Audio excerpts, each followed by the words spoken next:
Halo, selamat pagi semuanya. Jumpa lagi bareng saya, Dr. Kerti. Pada kesempatan kali ini, saya ingin sharing mengenai gangguan waham menetap. Jadi, seperti apa itu? Yuk, kita lanjutkan.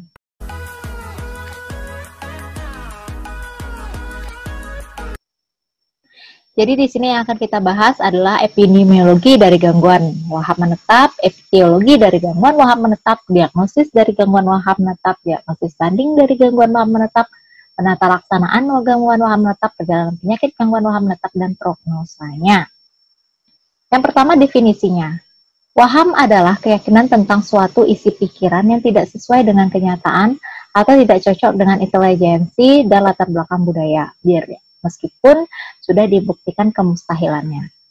Secara epidemiologi, prevalensinya di Amerika sebesar 0,025 sampai 0,03%, dengan 1 sampai 3 kasus per tahun dari 100.000 orang. 1 sampai 25% itu datang ke fasilitas kesehatan mental. Usianya rata-rata penderita dengan gangguan waham menetap itu 18 sampai 90 tahun, namun usia rata-rata sekitar 40 tahun. Di mana kecenderungan gangguan waham menetap ini terjadi lebih banyak pada wanita. Kemudian apa sih etiologi dari gangguan waham menetap? Jadi yang pertama itu adalah faktor biologi. Mungkin ada suatu tumor atau penyakit neurologis yang mendasari. Kemudian dari faktor psikodinamik itu dikatakan bahwa ciri kepribadian dengan MPE proyeksi, denial, reaksi formasi, atau pertahanan terhadap enduresi itu cenderung berisiko untuk mengalami gangguan waham menetap.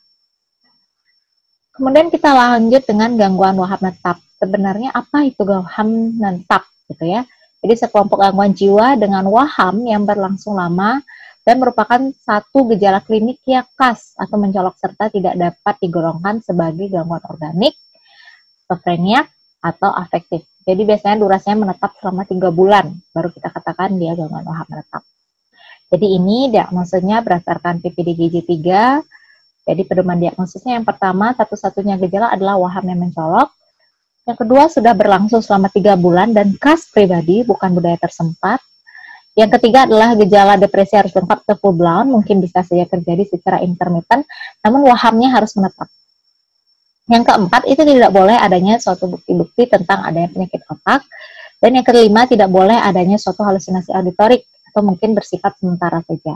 Dan keenam, tidak ada riwayat skizofrenia seperti waham dikendalikan, siar pikir, atau penumpulan afek. Sedangkan menurut DSM-4, kriteria dari waham menetap adalah yang pertama, waham yang tidak bizar sedikitnya selama 1 bulan. Jadi ini yang membedakan dia dengan skizofrenia. Jadi kalau skizofrenia itu wahamnya bersifat bizar. Waham bizar itu contohnya apa? Seperti suatu waham yang sifatnya mustahil, kayak misalkan alien memasangkan chip di otak manusia, seperti itu. Yang kedua, kriteria diagnosa gangguan waham menetap menurut DSM-4. Jadi tidak memenuhi kriteria diagnosis untuk skizofrenia. Halusinasi, raba, dan cium yang berkaitan dengan waham mungkin saja ditemukan. Jadi nggak boleh memenuhi kriteria untuk diagnosis skizofrenia.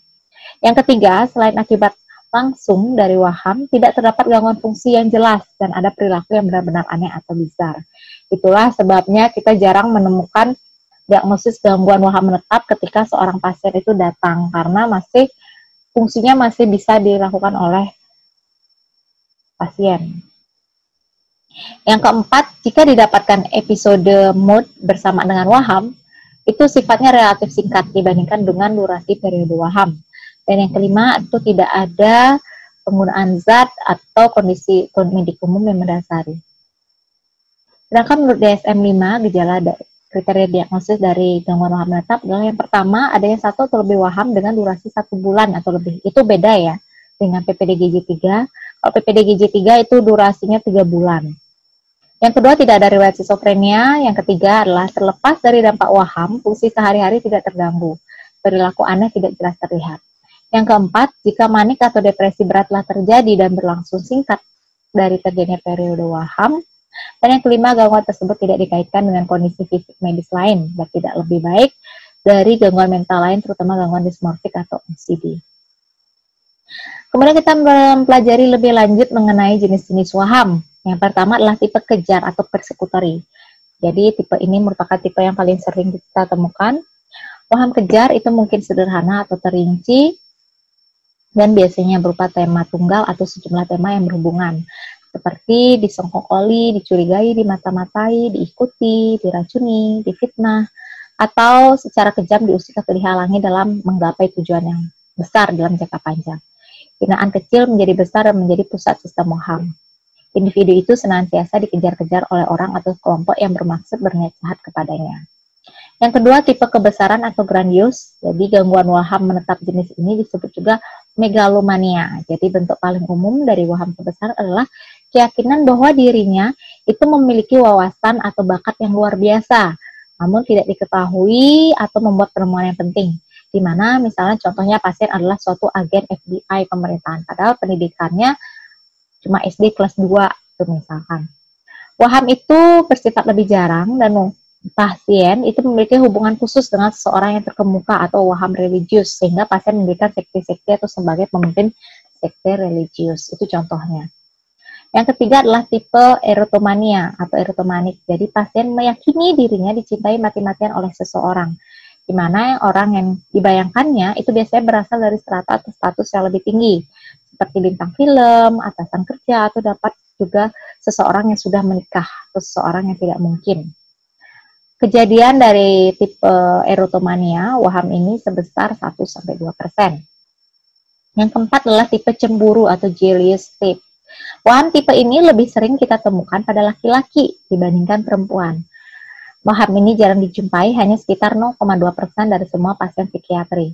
Onsetnya seringkali mendadak dan gejalanya akan menghilang apabila terjadi perpisahan atau kematian dengan pasangannya. Waham cemburu dapat menyebabkan penyiksaan baik verbal maupun fisik secara bermakna terhadap pasangannya dan bahkan dapat menyebabkan pembunuhan. Yang kelima adalah tipe somatik. Jadi keyakinan tentang tubuhnya itu tidak mungkin benar. Jadi keyakinan yang salah, misalkan pasien meyakini ususnya busuk, otaknya cair, ada kuda berjalan dalam perutnya, seperti itu. Tipe yang keenam adalah tipe campuran. Jadi ada pasien menunjukkan lebih dari satu tipe dari waham di atas. Jadi ada yang campuran dan tidak ada satu tema yang menonjol. Waham-waham lain yang bisa kita temukan adalah waham nihilistik. Jadi keyakinan bahwa dunia ini sudah hancur atau dirinya itu akan musnah, orang lain akan mati, seperti itu. Atau waham dosa, meyakini bahwa dirinya telah berbuat dosa atau kesalahan yang besar yang tidak dapat diampuni, atau bahkan dia bertanggung jawab atas suatu kejadian yang tidak baik. Bagaimana gambaran klinis dari pasien dengan gangguan waham menetap? Jadi pada deskripsi umum pasien baru datang, itu bisa kita lihat dari penampilannya dandanannya rapi, baik atau tanpa adanya bukti adanya disintegrasi. Atau mungkin sampai yang kelihatan eksentrik, aneh, curiga, atau bermusuhan. Kemudian dari mood dan afeknya, moodnya itu sesuai konsisten dengan wahamnya. Bila pasien meyakini wahamnya kebesaran, maka moodnya adalah euforia. Dan bisa pasien moodnya adalah wahamnya adalah waham kejar, pasien menjadi seorang pencuriga. Pada persepsi, jadi bedanya dengan skizofrenia ya, pada gangguan waham menetap, ia tidak memiliki halusinasi yang menonjol, itu syarat diagnostik. Namun menurut DSM-4, waham mungkin kita temukan raba atau cium itu mungkin ditemukan, namun konsisten dengan isi waham dan bersifat sangat transien. Contohnya waham aromatik atau bau badan. Misalkan pasien meyakini banget nih, atau wahamnya adalah saya punya bau badan, padahal tidak demikian adanya. Pada pikirannya jelas, pada isi pikir kita temukan gangguan yang utama adalah waham. Tuh. Kemudian dari sensori kognitif, kita orientasi tidak terganggu, daya ingat juga masih intak, dan kejujuran dapat dipercaya.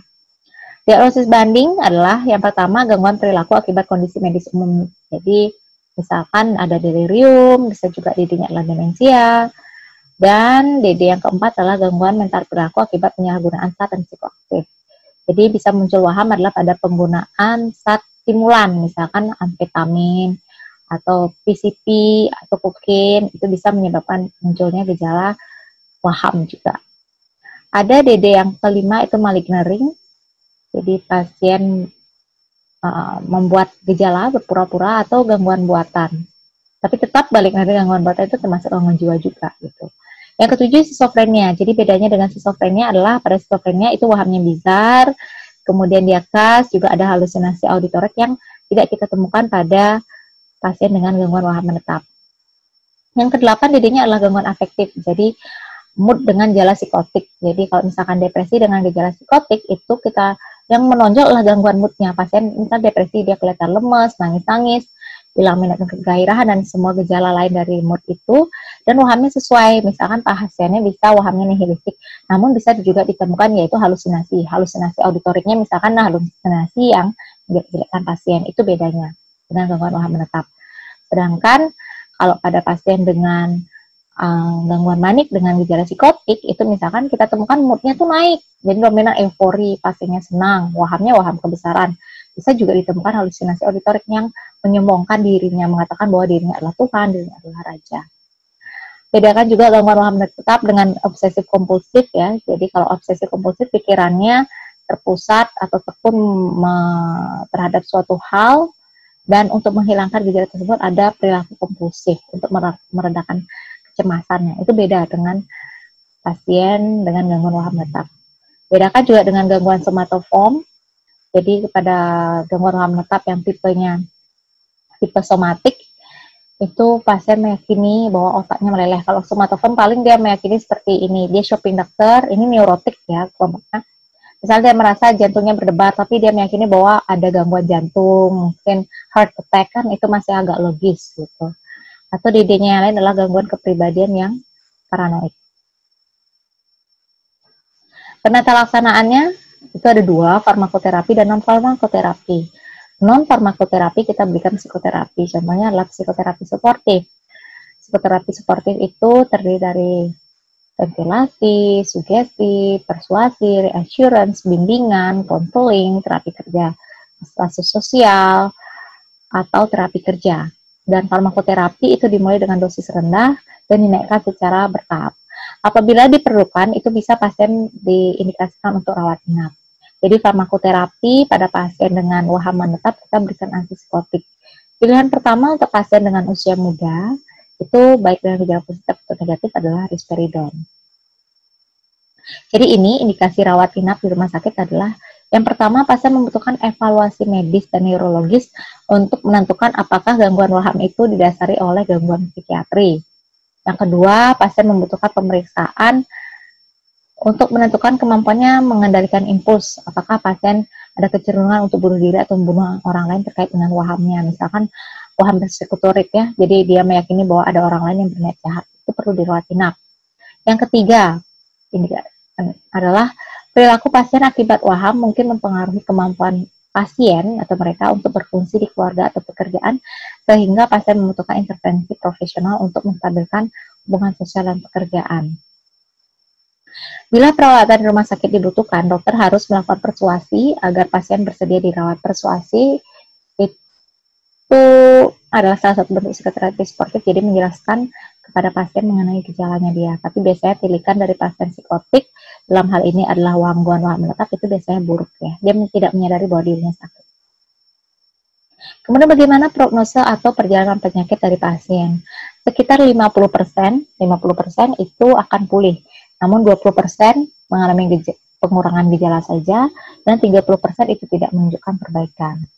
Prognose baik apabila status pekerjaan, status sosial, penyesuaian sosialnya tinggi, onset usianya sebelum usia 30 tahun, mendadak onsetnya dan durasinya relatif singkat dan ada faktor yang mencetus atau presifikasi.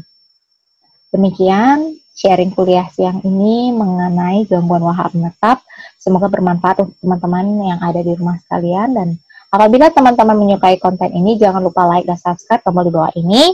Dan apabila ada pertanyaan, saya persilakan untuk menanyakan di kolom komentar di bawah ini. Thank you for watching guys.